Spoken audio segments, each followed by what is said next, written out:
Good morning बच्चों। आज हम लोग पाठ 5 कहानी जादू पढ़ेंगे। अपनी बात में देखिए क्या है। ज़रा विचारिए कि वर्तमान में आप कहाँ हैं और क्यों हैं।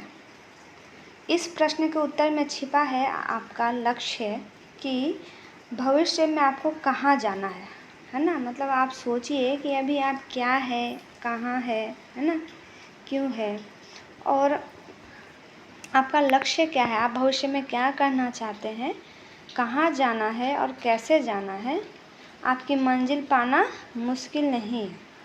अपनी मंजिल पाना मुश्किल नहीं, सभी कुछ अभ्यास और कौशल से संभव है ना।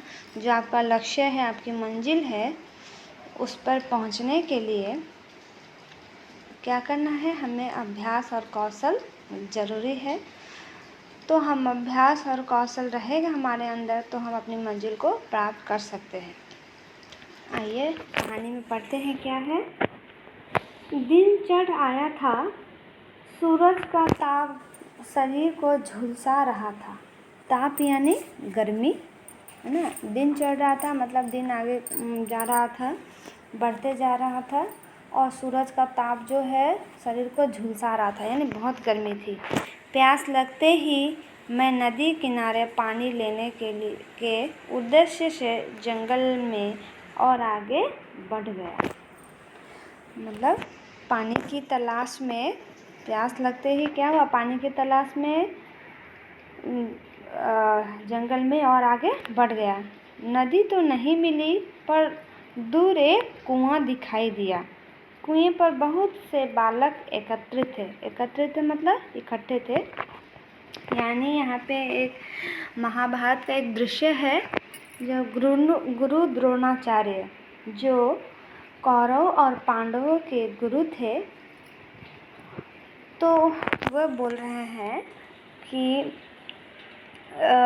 उन्हें प्यास लग गई थी और वह पानी की तलाश में आगे बढ़ रहे थे और बढ़ते बढ़ते उन्हें कुआं दिखाई दिया जहाँ पर क्या थे, कुछ बच्चे एकत्रित थे। उनकी बातचीत और हाव भाव से ऐसा लग रहा था जैसे उनकी कोई चीज़ खो गई है ना। बच्चे क्या, जब कोई सामान खो जाता है तो बच्चे इकट्ठे हो जाते हैं, तो वो आपस में बात करते हैं कि कैसे हम लोग ये लेके आए, हमारा सामान कैसे मिलेगा, कैसे उसको निकाला जाए।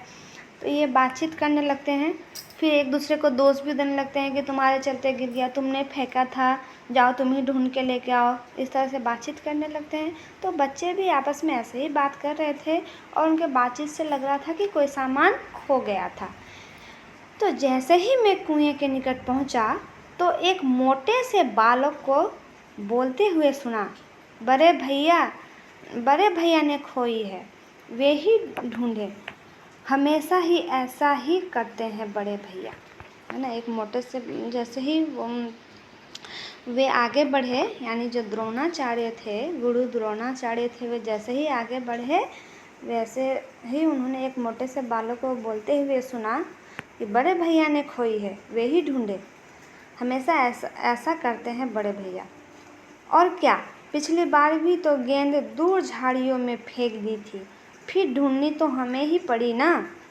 एक सामान्य सी कद काठी वाला बालक बोला। सामान्य मतलब साधारण सा, ठीक है। तो बोल रहा है कि बड़े भैया ने ही खोई है और वही ढूंढ के ला। हम ऐसा ही करते हैं। पिछली बार भी गेंद क्या किया था, उन्होंने झाड़ियों में फेंक दिया था और ढूंढना हम लोगों को ही पड़ा था। जो साधारण सा कद काठी मतलब साधारण सा लंबाई चौड़ाई में जो बालक था वो बोला। तो वो बोल रहा है, नकुल ठीक बोल रहा है, यह सारी गलती बड़े भैया की ही है। अर्जुन ने शांत स्वर में सबकी हाँ में हाँ मिलाते हुए कहा। तो अर्जुन जो था, अर्जुन का नाम तो आप लोग ने सुना ही होगा, जो बहुत बड़े धनुर्धारी थे। उन्हें अपने लक्ष्य को भेदना बहुत अच्छी तरह से आता था। तो जब वो लोग छोटे थे, ये तब की कहानी है। तो अर्जुन ने बहुत शांत स्वर में सबकी हाँ में हाँ मिलाते हुए कहा कि हाँ, ये सारी गलती बड़े भैया की है। इतने में चिढ़ते हुए दुर्योधन ने कहा, दुर्योधन को भी आप जानते होंगे, जो कौरव थे, यानी जो युधिष्ठिर, ये जो पांडव थे उनके बड़े पापा के बड़े पिताजी के बेटे दुर्योधन। तो उन्होंने सबकी हाँ में हाँ, वो चिढ़ते हुए कहा, पिछली बार तो हम सब ने मिलकर झाड़ियों से गेंद ढूंढ ली थी, पर अब की बार तो गेंद कुएं में गिर गई है, वहाँ से कैसे निकालेंगे, है ना। और वो चिढ़ते हुए बोला कि पिछले बार तो झाड़ी में गिरा था तो हम लोगों ने ढूंढ लिया था, अब की बार तो गेंद कहाँ गिरी है, कुएं में गिरी है, तो हम लोग कैसे निकालेंगे। मैंने उनकी बातों से यही अंदाज़ा लगाया कि बच्चे हाथ मटका कर जिसे बड़े भैया कह रहे हैं, वो बेचारा सभी के ताने चुपचाप सुन रहा है ना, सबके ताने चुपचाप सुन रहा है। वह कभी किसी पेड़ की सूखी टहनी उठाकर कुएं में फेंकता, कभी कुएं में ताक झाँक करता। वह अपने को लाचार पाकर रुआसा हो गया, और शायद भाई की लाचारी देख भीम को उस पर तरस आ गया, और वह बड़े भैया का हाथ पकड़कर बोला, कोई बात नहीं भैया, कुएं से तो हम चुटकी बजाते ही निकाल देंगे, कुएं से गेंद तो हम चुटकी बजाते ही निकाल देंगे, है ना। जब सभी बड़े भैया को दोस्त देने लगे तो बड़े भैया चुपचाप खड़े होकर सबका ताना सुन रहे थे। वो कभी क्या करते थे, पेड़ के सूखा जो टहनी होता है वो उठाकर कुएं में फेंकते, कभी कुएं में ताक झाँक करते थे, देखते थे कि कैसे निकाला जाए ना, गेंद कहाँ है, इस तरह से देखते थे। कभी अपने को लाचार पाकर वो रोने जैसा हो गए थे, रुआसा हो गए थे, मतलब रोने जैसा हो गए थे। तो भाई जब बड़े भैया की लाचारी देखकर भीम को उन पर तरस आ गया, यानी दया आ गई अपने बड़े भैया पर, और वह बोला, भैया का हाथ पकड़ कर बोला, कोई बात नहीं भैया, कुएं से तो हम गेंद चुटकी बजाते ही निकाल लेंगे, लेकिन सबको पता है कि यह मुमकिन नहीं है, मतलब यह मुमकिन नहीं है कि कुएं से गेंद निकाल ले। सारा खेल चौपट हो गया। चौपट हो गया मतलब बर्बाद हो गया, नष्ट हो गया, सारा खेल बर्बाद हो गया। तुम लोगों ने यह क्या लड़ाई झगड़ा मचा रखा है, कुएं के निकट पहुँचते ही मैं बोला, यानी जो द्रोणाचार्य थे, गुरु द्रोणाचार्य थे, वो उन लोगों के पास, कुएं के पास पहुँचे और बोले कि तुम लोगों ने ये क्या लड़ाई झगड़ा मचा रखा है। तो उसमें से एक बच्चा पूछ रहा है, आप कौन है, एक बालक ने जिज्ञासा प्रकट करते हुए पूछा। जिज्ञासा यानी जानने की इच्छा रखना, ठीक है। एक बालक ने जिज्ञासा प्रकट करते हुए बोला कि आप कौन हैं। तो वो बोल रहे हैं, द्रोणाचार्य, मैं यहाँ जल लेने आया हूँ। बोल रहे हैं कि मेरा नाम द्रोणाचार्य है और मैं यहाँ जल लेने आया हूँ, पर आपके पास तो कोई पात्र नहीं और ना ही कोई डोरी है, आप कुएं से जल कैसे निकालेंगे। युधिष्ठिर ने हाथ जोड़कर पूछा, है ना। पानी निकालने के लिए, जल निकालने के लिए पात्र यानी बर्तन, कोई बर्तन होना चाहिए, है ना।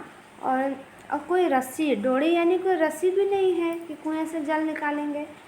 तो पूछा, ना आपके पास कोई पात्र है ना कोई डोरी है, तो आप कुएं से जल कैसे निकालेंगे। युधिष्ठिर ने पूछा, पत्तों का दोना बनाऊंगा और सींकों के सहारे उस दोने को कुएं में से पानी भरकर निकाल लूँगा।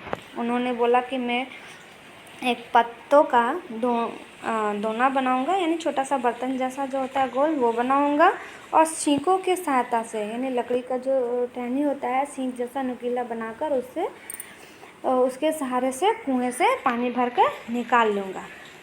सींकों से पानी, सभी हैरान थे, सभी हैरान हो गए, अरे सींकों से पानी कैसे निकालेंगे, आप सींकों से हमारी गेंद भी निकाल देंगे। बड़े भैया ने रुआंसी आवाज़ में पूछा कि जब आप पानी निकाल सकते हैं तो मेरा भी गेंद निकल सकता है। उनके मन में यह बात आया, तो उसने कहा, तो क्या आप हमारी गेंद भी निकाल देंगे।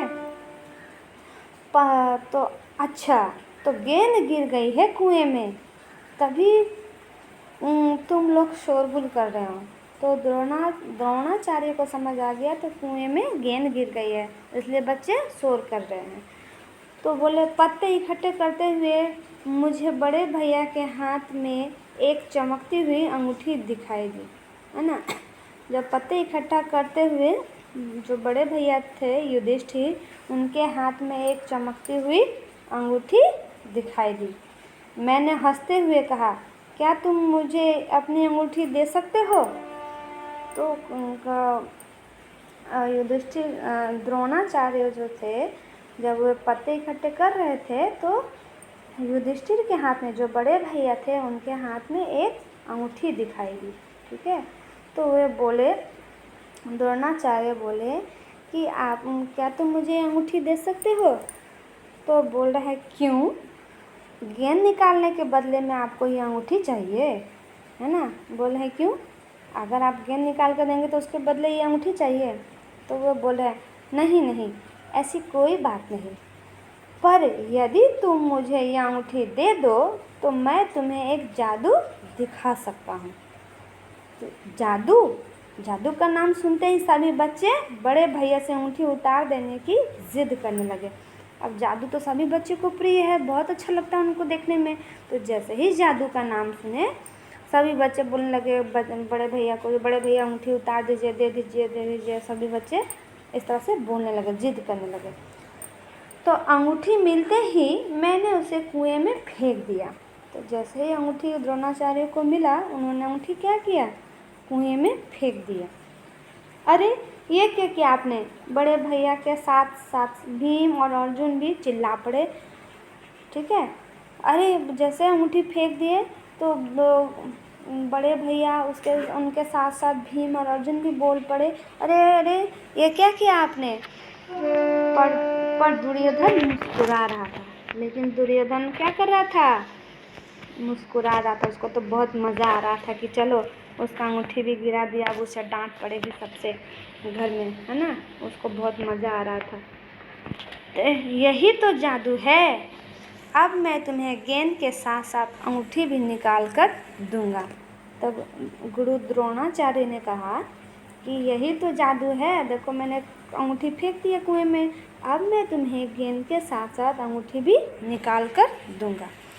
किंतु गेंद तो पानी के ऊपर तैर रही है और वो दिखाई दे रही है, पर अंगूठी तो नीचे तल में न जाने कहाँ चली गई है। वही छोटा बालक जिसे सब अर्जुन कहकर बुला रहे थे एकदम से बोल पड़ा, है ना। जो अर्जुन थे वो बोल पड़े कि अरे गेंद तो पानी में तैर रही है और दिखाई दे रही है, लेकिन अंगूठी जो है वो भारी है, तो जिसकी वजह से वो नीचे कुएं में चली गई, तो वो क्या पानी के अंदर चली गई, तो वो दिखाई नहीं दे रही है ना। वो छोटा सा बालक बोला कि ये तो तैर रही है, दिखाई दे रही है, पर अंगूठी तो नीचे तल में न जाने कहाँ चली गई, है ना। तो वो बोले यही तो जादू है, देखो गेंद दिखाई दे रही है, पर अंगूठी को भी तो पानी में जाते समय मैंने देखा है। ऐसी सींकें मारूंगा कि ठीक अंगूठी पर ही निशाना लगेगा, है ना। गुरु द्रोणाचार्य ने कहा कि गेंद तो पानी में दिखाई दे रही है, पर अंगूठी को तो जब वो पानी में गिराया मैंने, तो वो जहाँ पे गिरा वो तो मैंने देखा है। तो ऐसी सींकें मारूंगा, यानी सींक ऐसे मारूंगा कि ठीक अंगूठी पर ही जाकर लगेगा, उसी पर निशाना लगेगा। मैंने निकट के ही बरगद के पेड़ से एक टहनी काटी और एक धनुष तैयार किया, ना। वहाँ बगल में एक बरगद का पेड़ था, उसे एक टहनी काटी और एक धनुष बनाया, धनुष तैयार किया। पतली नाजुक टहनी से प्रत्यंचा चढ़ाई, फिर मंत्र पढ़कर सींकों के बाण कुएं में मारने लगा, है ना। पतली नाजुक टहनी से प्रत्यंचा बनाई, उसका धनुष जो है उसमें बांधना पूरा अच्छी तरह से। फिर मंत्र पढ़कर सींक से क्या किया, उन्होंने मंत्र पढ़ा और बाण जो है कुएं में मारने लगे। कुछ मंत्र पढ़ा उन्होंने और वो सीधा बाण, सींकों के जो बाण बनाया था वो कुएं में मारने लगे। पहली सींक गेंद में लगी, फिर दूसरी, तीसरी, इस तरह सींकों की लंबी सीढ़ी बन गई। यानी एक पहला जो उन्होंने सींक मारी थी पहली वो जाके सीधा गेंद में लगी, वो गेंद में खड़ा हो गया एकदम। फिर दूसरा मारा तो वो जो सीख था पहले वाला उसके ऊपर जाके लगी, फिर तीसरी जो है उसके ऊपर लगी। इस तरह से एक लंबी सीढ़ी जैसी बन गई। फिर आराम से डोरी की तरह क्या किए, गेंद को खींचकर बाहर निकाल लिया। इसी तरह से अंगूठी भी निकल गई। इसी तरह अंगूठी में भी उन्होंने सीखों मारी और लंबी एक डोरी की तरह वो सीख के ऊपर सीख मारते गए तो एक सीढ़ी जैसी लंबी डोरी जैसी बन गई, जिसको आराम से खींचकर उन्होंने निकाल लिया। सभी बच्चे मंत्रमुग्ध होकर मेरा यह कौशल देख रहे थे। मंत्रमुग्ध होकर मतलब टकटकी लगाकर, है ना, एकदम मोहित होकर देख रहे थे कि कैसे निकल गया। मैंने उन्हें बताया कि यह सब जो है किससे संभव है, यह सभी कुछ अभ्यास और कौशल से संभव है। कौशल यानी कुशलता, दक्षता, कि कैसे मारा जाए, कैसे उस निशाना लगाया जाए, इस तरह से मतलब अभ्यास और कौशल से सब संभव है।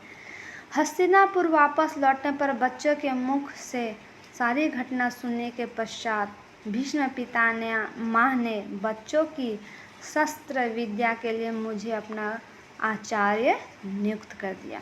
यानी जब बच्चे हस्तिनापुर वापस आए, खेलकर जब वापस आए और अपने जो पितामह थे यानी भीष्म पितामह, उनको सारी घटना बताई, तो वो भीष्म पितामह ने क्या किया, उन बच्चों का आचार्य, गुरु बना दिया कि वही उन्हें विद्या सिखाएंगे, शस्त्र विद्या उन्हें सिखाएंगे। तो ये महाभारत का एक दृश्य था, ये महाभारत की एक कहानी थी। आशा है बच्चों आपको कहानी समझ आ गई होगी। धन्यवाद।